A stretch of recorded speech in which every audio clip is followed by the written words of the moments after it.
नमस्कार, मी उज्ज्वला. शौर्यस क्लाउड किचनमध्ये मी तुमचं मनापासून खूप खूप स्वागत करत आहे. आज मी तुम्हाला आखाड स्पेशल गव्हाच्या पिठाच्या गोड कापण्यांची रेसिपी दाखवणार आहे. चला तर मग रेसिपीला सुरुवात करूया. हे बघा, इथं मी ह्याच कपाने एवढा कप गूळ घेतलेला आहे आणि तेवढंच पाणी घ्यायचं आहे. करायचं आहे गूळ विरघळेपर्यंतच आपण हे गरम करणार आहोत. हे बघा, गूळ आता चांगला विरघळला आहे. आपण गॅस बंद करूया आणि ह्याच्यात 1 चमचा तूप घालायचा आहे. पीठ मळण्यासाठी इथं मी थोडीशी बडीशेप घेतलेली आहे, जायफळ किसून घेतलेलं आहे आणि इथं वेलदोडीची पावडर घेतलेली आहे. इथं 2 चमचे बेसन घेतलेलं आहे. त्याच्यात गुळाचं पाणी गाळून घ्यायचं आहे.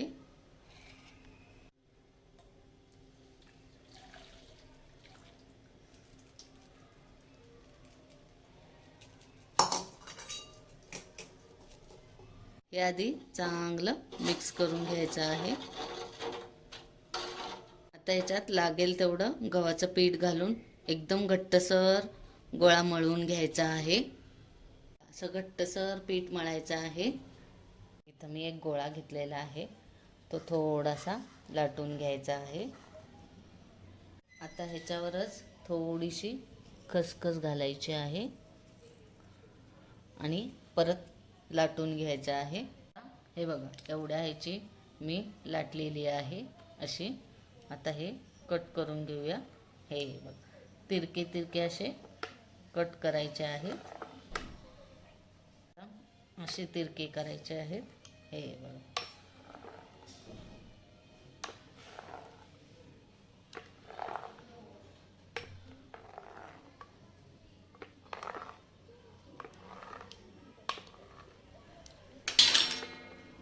हे बघा असे. हे बघा, एवढ्या जाडीचे आणि असे. हे बघा, तेल थोडंसं गरम करायचं आहे, जास्त कडकडीत नाही करायचं आणि मीडियम गॅस ठेवायचा आहे. आणि थोड्या थोड्या कापण्या अशा सोडून बारीक गॅसवर मीडियम गॅसवर तळून घ्यायच्या आहेत. कापण्या अशा अलगद हलवत राहायच्या आहेत, म्हणजे दोन्ही बाजूंनी व्यवस्थित तळून होतात.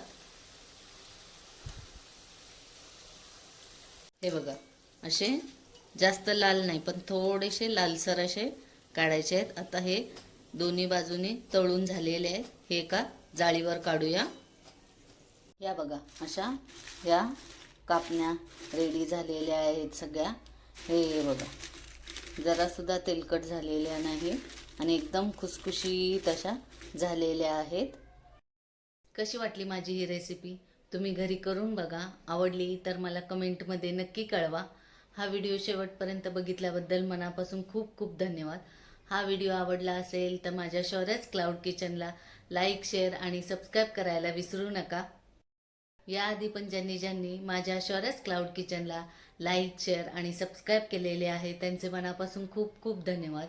अशाच मी नवनवीन रेसिपीज घेऊन येत जाईन, तर नेहमी विजिट द्या माझ्या शौर्यस क्लाउड किचनला. तुम्हाला माझे व्हिडिओज, माझ्या रेसिपीज जर आवडत असतील तर तुम्ही तुमच्या फ्रेंड सर्कलमध्ये आणि रिलेटिव्हजमध्ये माझे व्हिडिओ शेअर करू शकता. चला तर मग पुन्हा भेटूया अशाच एका नवीन रेसिपीसहित, अशाच एका नवीन व्हिडिओसहित. तोपर्यंत बघत राहा शौर्यस क्लाउड किचन. धन्यवाद.